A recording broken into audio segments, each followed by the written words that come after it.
Hi, everyone. Thank you for joining us for our webinar today. I'm Adriana, Co-Executive Director and Program Manager of Child, Youth, and Family Programs for About Face. Welcome to our final webinar of 2023, Answering Questions About Facial Differences, a resource created by our Youth Advisory Council.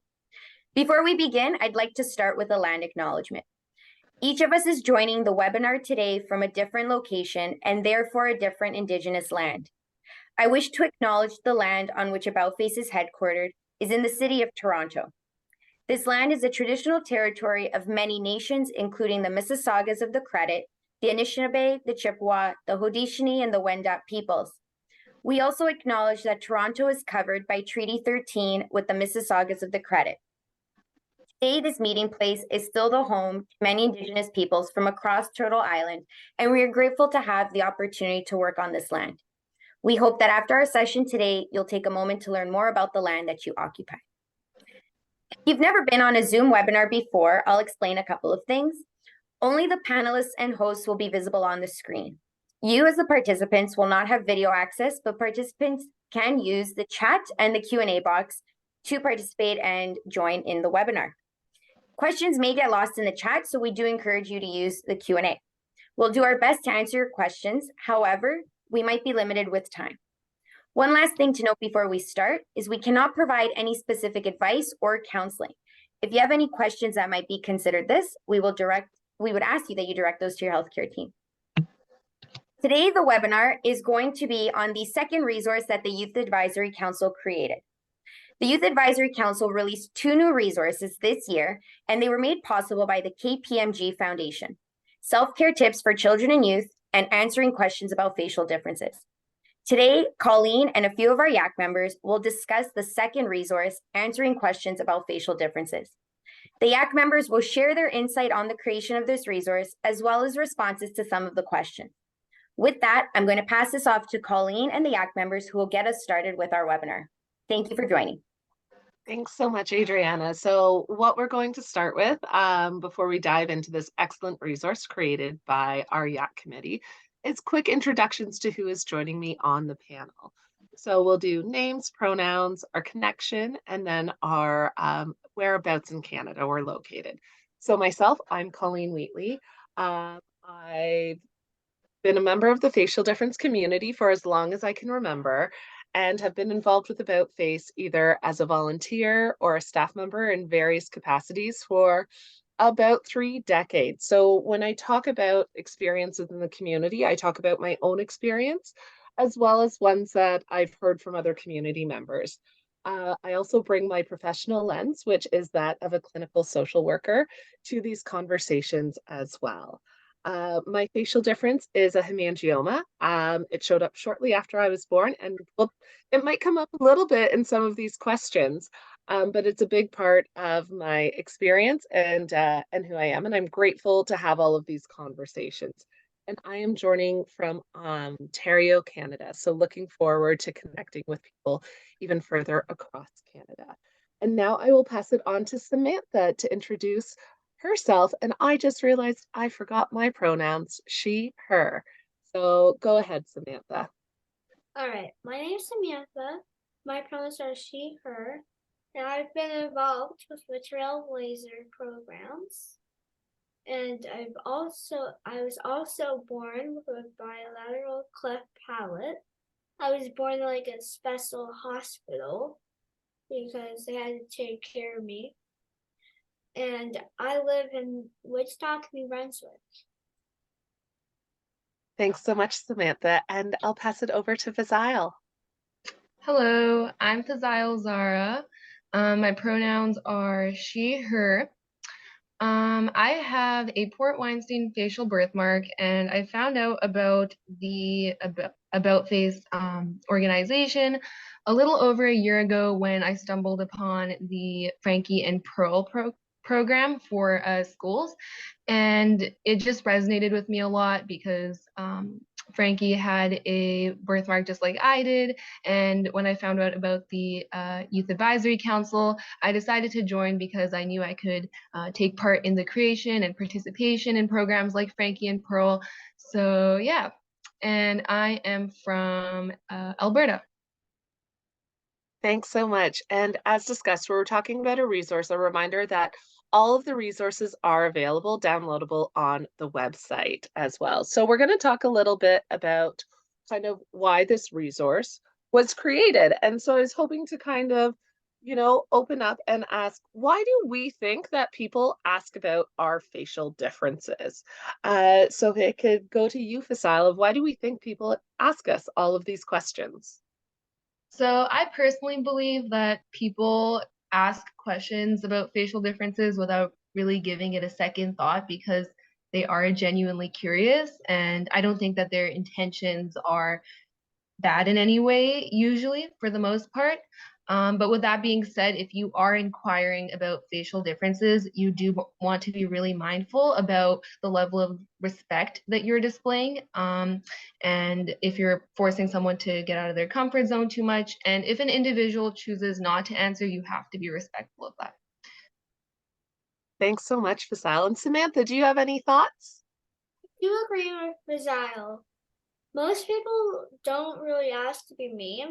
They're honestly probably really curious because most people don't have facial differences and they don't see it every day.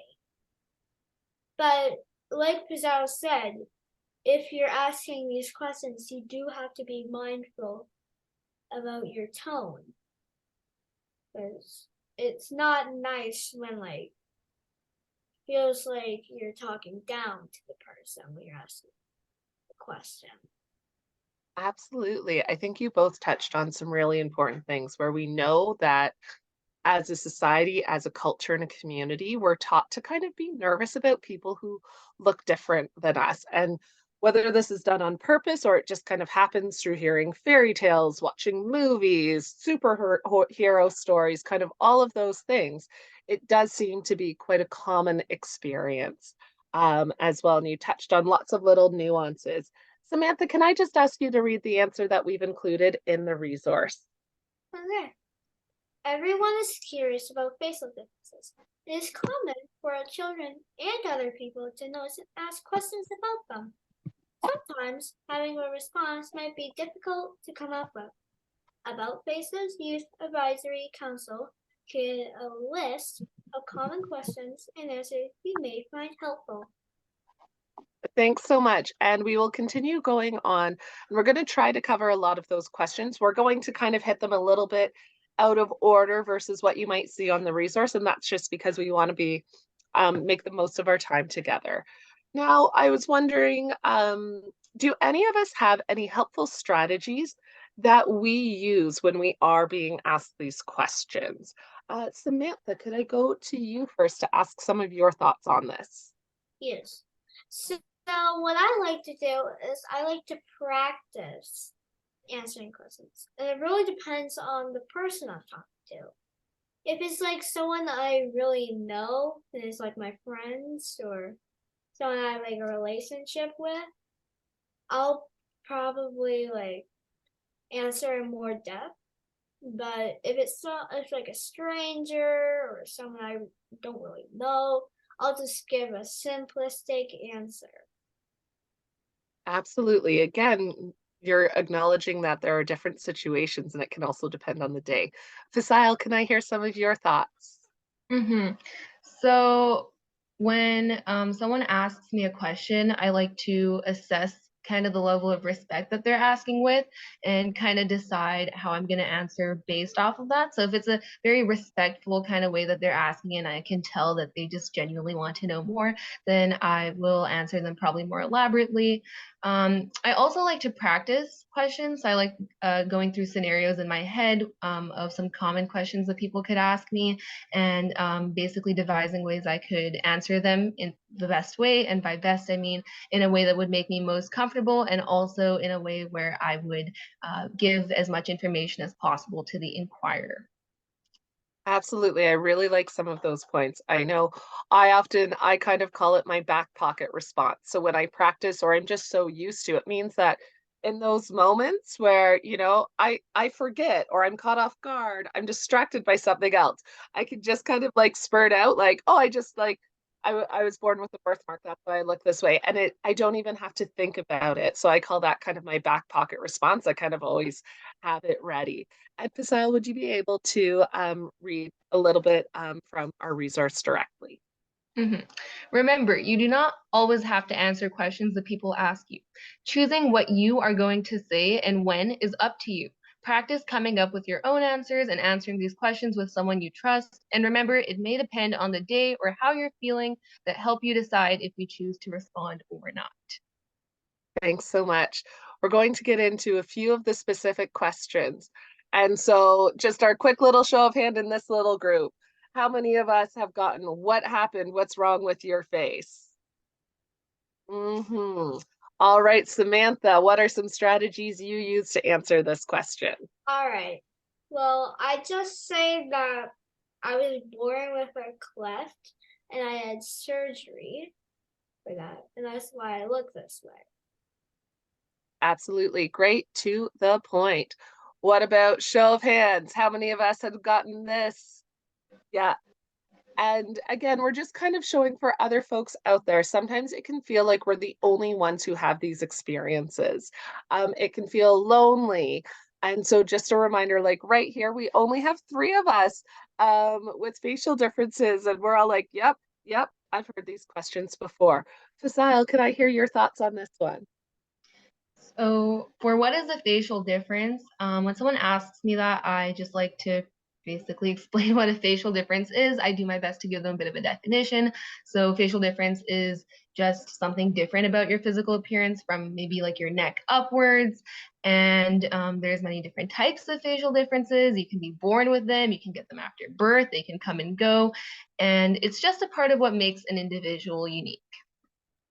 Thanks so much. And I really appreciate that you covered that there is diversity within our own community as well.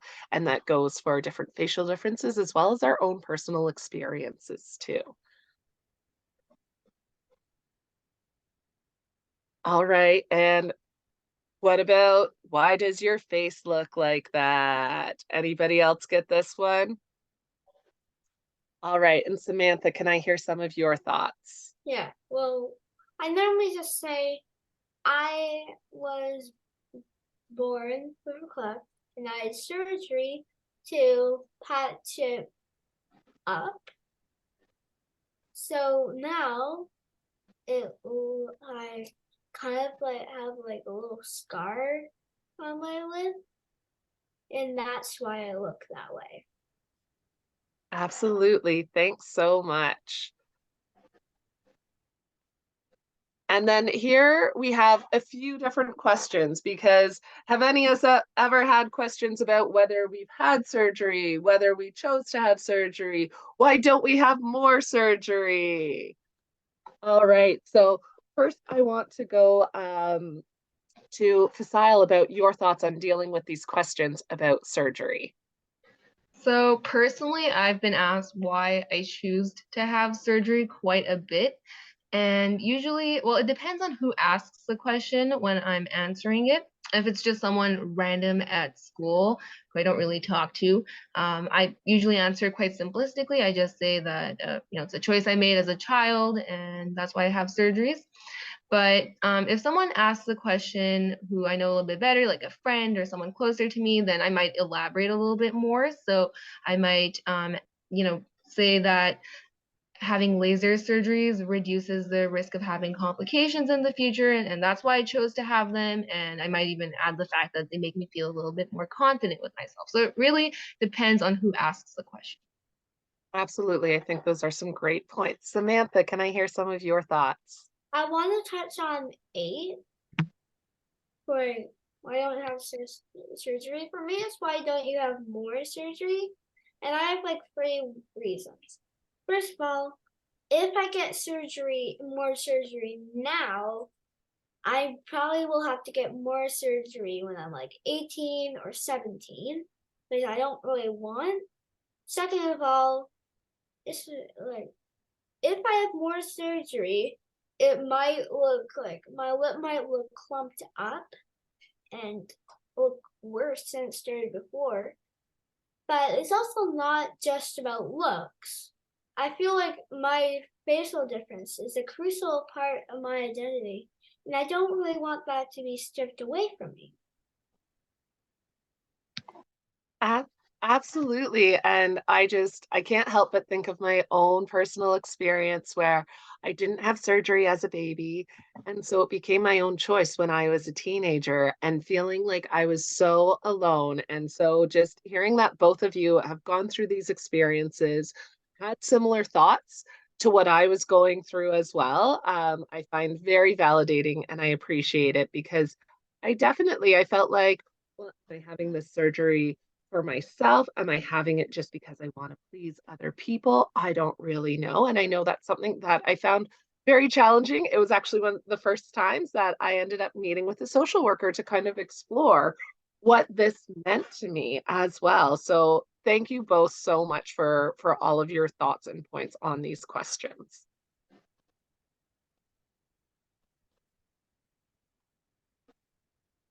All right. And then we've got another big question. How do you feel about your facial difference?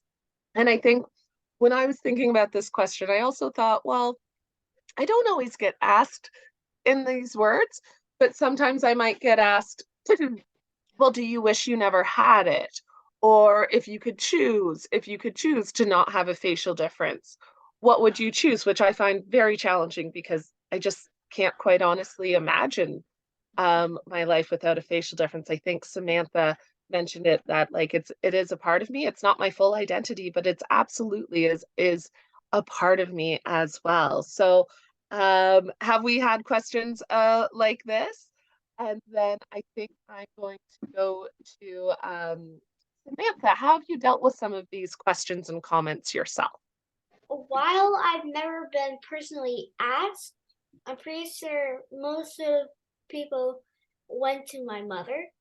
But personally, I really love my facial difference. But if you don't love it and you want to get rid of it to get like removed, that's totally fine. I'm not gonna sit here and judge you just because you don't want to have that. And if you decide to have the surgery to remove whatever you don't want, I'm not going to stand here and make fun of you for that decision. Thanks so much, Samantha. And I really appreciate that you also mentioned that it's not always just the individual dealing with these questions, right? Sometimes it might be parents, other family members. I know my sister got lots of questions as well. I've even had where like my teammates or coworkers are getting more questions that I'm having directly. So I think that's a really helpful acknowledgement. Fasil, what about some of your thoughts? So I definitely know what you're talking about when you say that when people ask this question, they kind of like to, or they kind of tend to word it in a way where they might make your facial difference seem like something that you should be pitied for or something that it puts you at a disadvantage. So when I find that someone's doing that, I often just like to end the conversation. I inform them that navigating my facial difference is my personal journey, and I really am not in need of your input on how I should do that. I really appreciate that. Sometimes we think, oh, well, we just need to educate everybody. But like you said, we also have choice. There are times where maybe I don't want to continue having this conversation. And I know when we talked about this question before, we did talk about where we're not looking for kind of all of that pity. What we're looking for is understanding, right? Just because I have a facial difference doesn't mean that everything is horrible. I think we talked a little bit earlier how like we've got pretty good lives. We've got some good stuff going on.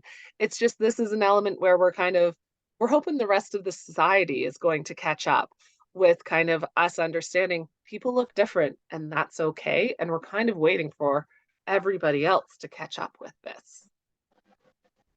Now we've got time to cover just a few more questions as well. So I thought I'd go to Samantha first. Do you want to answer one of the questions on this slide? I want to answer number 5. Now, number 5 is a tricky one because it's mainly yes and no. Yes, you can get surgery to make it look like you don't have it and make it go away, essentially. But you have it's part of you. Like you can't maybe you can take it away physically, but you can't take it away mentally. Kind of like that. Also, you get like scars when you get surgery. So that element is still in you. So yeah. Absolutely. I know that's something that my medical team talked about, where the reality is there's no surgery that's going to like totally remove my hemangioma for me. There just isn't. And like you said, where there are different risks and there's different things that happen with surgery, and we'll often still end up with different scars, different other pieces. So it might change, but we're not always entirely sure what it will look like. And Fasil, can I hear some of your thoughts on these questions? So I'd like to talk a little bit about number 5 and number 6. So just like Samantha said, I think that even if your facial difference can go away physically, it's kind of a part of your identity, I guess, living through that experience and having to answer all these questions that we're going through. It really does kind of make a dent in your identity.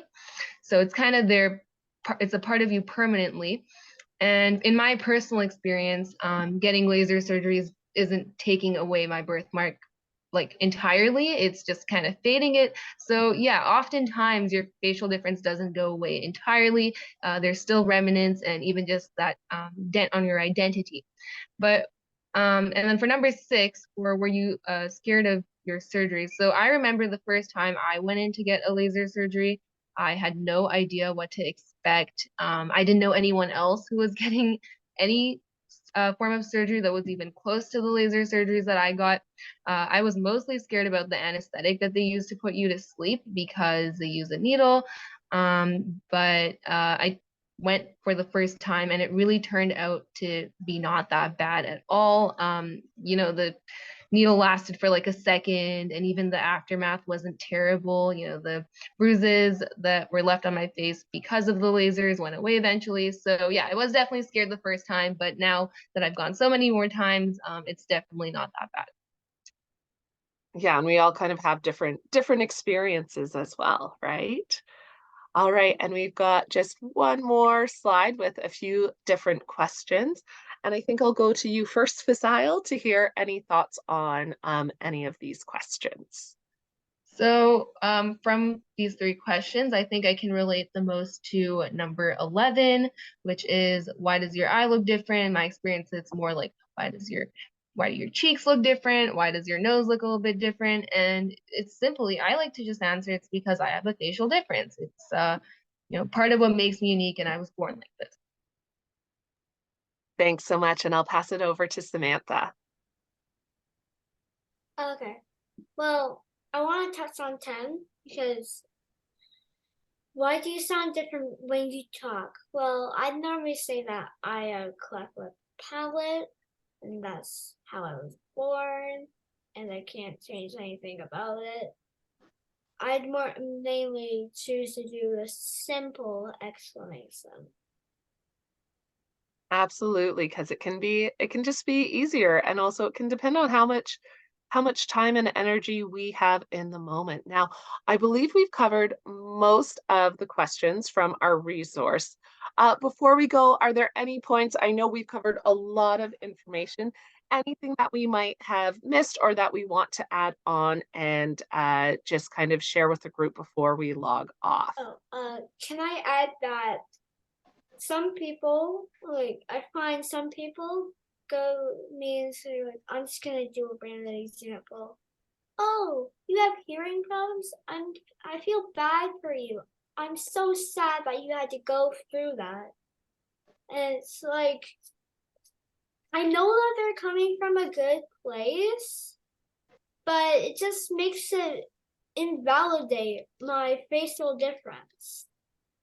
Also, some people say most people don't tell me this, but some people say, oh, I have let's do a random example. Freckles. So I know what it feels like. Like a facial difference and freckles is two separate things. And when people compare it to those, it also kind of invalidates facial difference because they're comparing it to something very common that most people have. And it honestly doesn't feel good when people are like that. Absolutely. I've heard that. And I think I can really identify with a lot of what you're saying too, right? Where, like we've said, a lot of times these things, these questions, these comments might be, coming from people who are, they're coming from a good place, but it doesn't, it doesn't change how it affects us. And especially it is challenging when I know I've gotten a lot of like, well, I don't even notice your facial difference, Colleen. And I'm like, okay, that's great.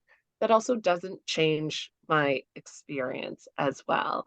And so often, like you said, these things come from where we think it's coming from a good place, but it's unfortunately actually invalidating a lot of our experience as well. So thanks for that, Samantha.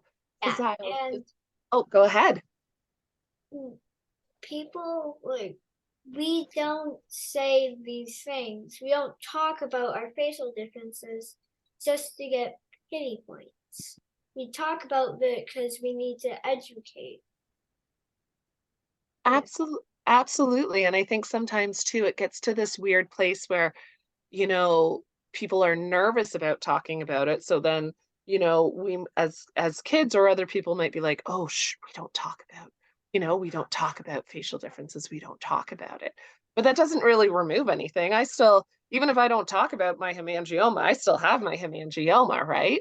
All of those different things. And yes, absolutely. We are looking for understanding and not that pity lens as well. Thanks so much, Samantha.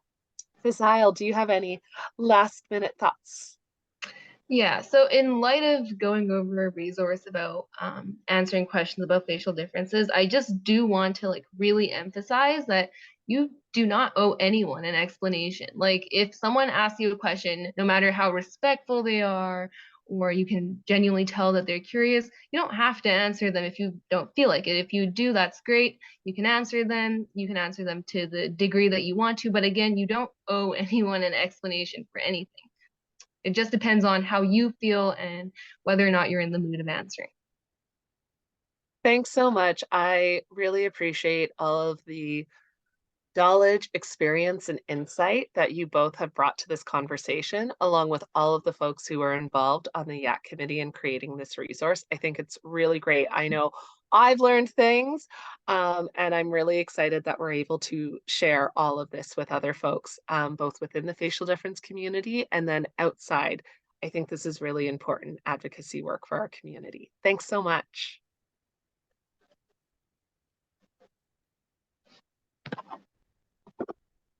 Thank you, everyone. Thank you to our panelists, Samantha and Fazile, for joining us today. Your shared insight and personal experience have made a great impact on this webinar and for being a part of creating this amazing resource and the other resource that was released this year. And as Colleen mentioned, those can both be found on our publications page. This concludes our 2023 webinar series with Colleen. Thank you, Colleen, for hosting these various webinars this year, as they're an extremely valuable resource that we have on our YouTube channel. We look forward to continuing the series in 2024, so please stay tuned for a list of new topics that we'll be touching on with the assistance of our About Face community members. Thank you to everyone for joining today.